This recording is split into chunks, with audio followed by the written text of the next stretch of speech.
Now, you were a good basketball player, pretty good. I Right? mean, yeah, if you're gonna say it, yeah, it was great, man. I'll toot the horn. I'll toot the horn for you. I'll tell you what, if I could dribble, I might have been able to do something with Yeah. it. But Now, were you? I mean, you're obviously a fucking. Would you be like 4 or 5? Were you a 4? I or was 5? a 4 trying to play 3 if the team would let me. Right. Yeah, but And it they was I was always bodying Get somebody. down there, Kelce. Get down on the block. I'm gonna grab this defensive rebound and act like I'm pushing the break. Yeah, That's who I was. Well, were you dunking on people and shit? Oh, for sure. I could fly when I was in high school. Sheesh. College, I could still jump, but then once I had the knee surgery, a lot of that jumping Right. went out the window. But we could still make hay. Yeah, I think you're doing it right. That body's doing it right for you. You get me in the gym, I can still throw it down. Now you're what 6? What's the 6'5" on a good chiropractor might be 6'6". 265 right now. Trying to lose 5 pounds before the season. Let's get it going, boys. And when you were in senior year of high school, were you this fat? Were you? I was my senior year. I was 6'5", 225, Right. 230. I was still a big dude to be in high school, Right. playing quarterback. Like I was literally the biggest dude on my team, Right. But at that point, in terms of basketball, I had to play the 5 just because we didn't have anybody that Right. was really that much bigger. Ohio, small town. Cleveland Heights, Ohio, just on the east side of Cleveland. We just finished our final Mike Stead tour in Cleveland. There was telling you. the House of Blues. You told me it went good. I was it waiting for you to straight? show up. we were texting, but you were busy. You were somewhere. No, what it was during the week, and I had just had the ankle surgery, so I couldn't jet up there. How'd she feel?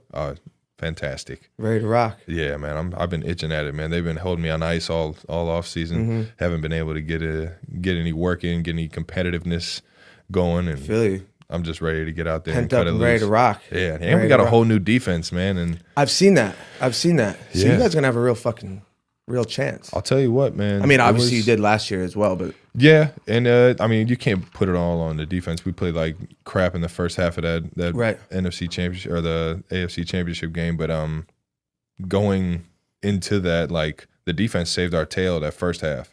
So we just had to match their intensity the second half, but history writes itself. Right. So We talked about this in person a little bit, but Mahomes is a fucking dog. I was like one of the first things I asked you was like, Mahomie. this dude it's the real deal. Like that's the guy. That's the guy. He's about as real deal as it comes. Yeah, like just both. reinventing the position almost, like the way he plays it in a way. It's crazy. It's No crazy. look passes and Playing with him is off the charts because it's literally never over. Yeah, plays never dead. Never. Like when I tell you never, like you could be opposite side of where he's rolling out, Right. 40 yards downfield, and if he peeks at you out of like the peripheral, and his peripheral is unbelievable. He'll huck The it. fucking He'll huck it, and it's not even just just a heater huck right, it right in the right on the right in the frickin' bread money. basket. It's nuts. It's wild. And we're trying to get a couple of young guys to understand that quick. Like, hey, yo, like this Yeah. thing's never dead. Yeah, keep fucking Ever. So are you so when the play, you obviously have your route, Yeah. right? With a guy like him, like you're saying, are you just fucking? What's your mindset not gonna lie. when the play breaks down? Are you just like, Bro, it's unbelievable. So I'll at the point where I am in my career, like I can kind of do some shit that usually isn't like within the route. yeah, You know what I mean? Like I understand routes and what I see in front of me. Right. And because I play QB, at least this is what I think. Everybody's got their own opinion and everything. But because I play QB, I understand what the QBs are really taught and what they're going through in terms of drops, timing, it's definitely an reads. advantage. And so if I know if it's a certain coverage, not only do I know where the windows are, where he's trying to find windows and where he's trying to throw the ball, but I know reads. So I know, all right, he's going to look this way to throw back here. So I know exactly where to be, when to be. And I mean, it just turns into kind of its own art piece, running a route. Because what we're doing as route runners, we're painting a picture for the QB. So the QB sees what coverage it is, and he's like, okay, this is where I'm going.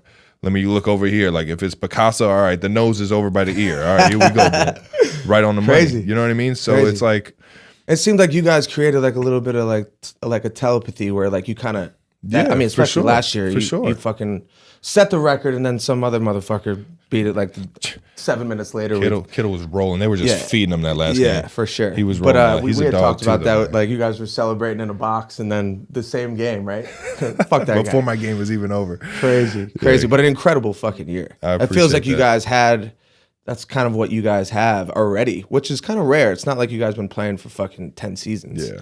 But it Without feels a like you doubt, have man. that, right? I mean, the chemistry amongst just the offensive guys Right. is through the freaking roof, man. And it's all because of what 1-5 is doing back there. He just makes it so easy to play with him. Yeah. And he sees everything on the freaking field. What's his vibe as a guy? He seems like a fucking Just dog. Coors, man. Give him a Coors, and he's a bro. Cold American, just a Texas cold American boy. brewski.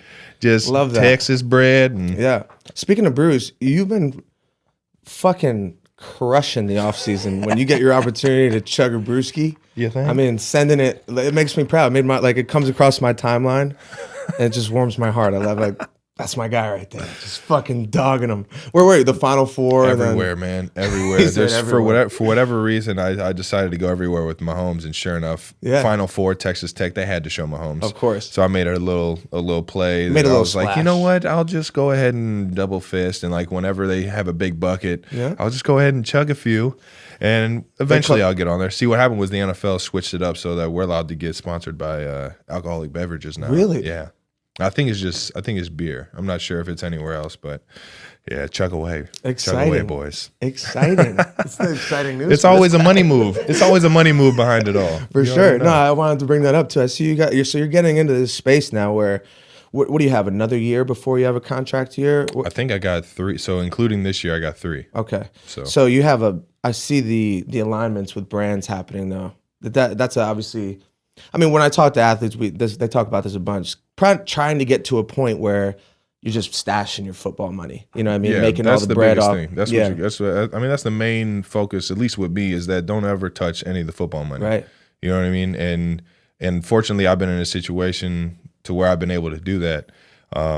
And it's not just building. It's not just making money constantly. I mean, I'm not just Right. crazy saying yes to everything Right. left and right. You know what I mean? It's brands I genuinely want to work with, genuinely like care about, that I think, all right, that makes sense. Let's go work with them. Totally. Picking your spots. Yeah, for sure. Yeah. I mean, there's some guys that just are like, yes. Yes, I'll take the bag, sir. Yeah, I've been in a fortunate spot to be able to, say yes to Yeah. a few and say, yeah, you know what, that's not for me. And I wanna say when we started DMing or talking a bit, it was around Hell, I 5'9" came tall from- for a girl, but It not is. like It's not. fucking two huge dudes in the NFL. Yeah, you wouldn't think it. I mean, my mom could run like a gazelle when she was younger, so we get all our athleticism from her.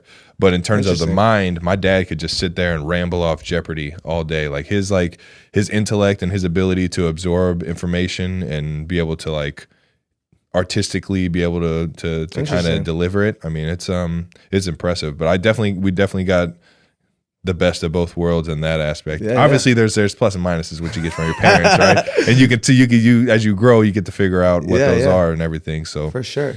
but it's fun. That's kind of what I want to get into. This we were talking before we got on.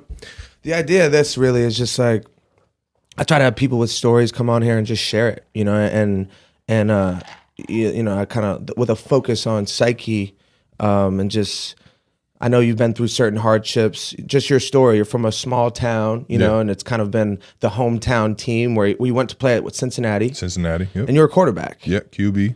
Yeah, so QB let's switch slow down. time. Growing up, just give us a nutshell what the vibe was. You obviously had a bigger brother, Yeah, a small town family, right? Like Yeah. blue collar. I'm kind of the same in that collar regard. Midwest for sure. Yeah. And just give us like a nutshell, kind of a little nutshell of your story, and we'll chop it up. Yeah, for sure. So I originally was born on the west side of Cleveland, west south side, North Ridgeville. And my first 5 years of life, I was out there. It's kind of like the country, the boonies. It wasn't the I want to say trailer park, but there was a trailer park right down the street.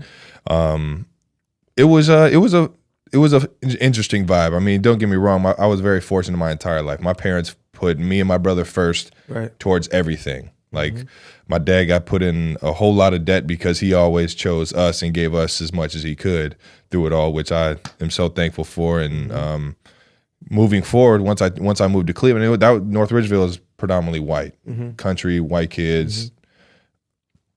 Moved to Cleveland Heights, which is the east side of Cleveland. You're right up the hill. It's the high school is 5,000, 4,000 kids. Like graduating class of around 1,000, 800 to 1,000 kids. So I mean, it's a huge school. The melting pot that I grew up in I wasn't necessarily used to when I was 5. Right. So I went there, and all of a sudden there's half of the school districts. I'm not gonna say half the school district, but a part of the school district is technically the hood. Like there's kids that are out here doing stuff that, you know, you might, whatever it may be, it's in the hood. You know what I mean? So I'm growing up in the mix of trying to not only going to school for the first time, but being around a community, a bunch of kids that I had never really been around, right? So from probably 5 to, from the minute I started school till about 6th, 8th to 8th grade, all the way through middle school, I was getting in fights left and right just because I was bumping heads. Sounds familiar. Right, so That was the same way. I remember a fight I had, and it's funny how like as your kids you just fight just because yo mama. I miss you know those what I mean? days though. Yo mama, yeah. You go have a All good right, well, scrap, fight me you then. go home, you got your ass kicked. Your parents aren't gonna call the cops. They're like, all right, deal with it. You know what I mean? Exactly. Rub a little dirt on it, you'll be fine. So, I remember it was an older kid in my brother's grade and a younger kid in my grade, and the Delks. They were the Delk brothers, Brandon and Bernard. Fuck Delk. you guys if you're listening. But that's the thing, though. We became friends. So shout out to the Delks. No, but we became cool. Kidding. Over the over the course of life. And as we got to high school, we ended up playing sports together and whatnot. But at the time, it was like, yo, like he's having beef with his brother. Everyone knows I got beef with Brandon. And sure enough, all right, after school, meet on the hill. 2-on-2 on the hill. Let's You know what I mean? And it was 2-on-2. Love that. It was 2-on-2, and I don't remember the outcome. I just remember I didn't go home without a scratch. But it was one of those moments in like your childhood that you're like, oh man, my brother's got my back. So from that point on, it was kind of like, all right, what's he doing? What's he doing? So I started playing hockey because of him. I started playing lacrosse because of him. I started playing baseball, basketball. Like basketball was the only choice that I like made on my own, and it was because of all the friends that I had. I got hooked on sneakers. I got hooked on Michael Jordan. I got hooked on the entire world of, you know what I mean, the 90s basketball like scene. So I got into that. My brother was doing his thing in hockey and lacrosse, and he ended up doing, I think, like winter soccer, like indoor soccer and stuff up there in Cleveland. And big boy for soccer. he's a big dude, man. He was aggressive too. Big I'm motherfucker. talking about you're getting clotheslined. Jeez. You're getting clotheslined. Soccer would be like soccer. I mean, I'm not a guy who like really has invested a lot of time in it, but as I've gotten older, like I'm open minded to a bunch more shit. You can get fucked up playing You soccer. can listen. Like those motherfuckers are going. I mean, it's obviously not even in the same ballpark as the NFL. Like, And you know what? There was a old school guy. I'm not going to name any names. There's an old school cat that said that there are more concussions in soccer than there are in football, and I wanted to uppercut him right there, just like.